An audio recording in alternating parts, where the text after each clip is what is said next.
Welcome to MiConvert.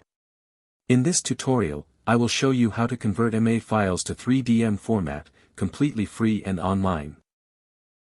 Open your browser and search for MA-3DM-MiConvert.com. Click on the first result to go straight to the converter. You are now on the MA to 3DM converter page. The interface is clean and easy to use. Let's upload a file. Click the Choose File button. A file picker will open. Select the MA file you want to convert, then click Open. Your file is loaded and ready. You can see the file name, size, and destination format. Click Convert now to start the conversion. The conversion is in progress. You can see the progress bar moving. This usually takes just a few seconds. Done. Your file has been successfully converted. Click Download to save the 3DM file to your computer. That's it.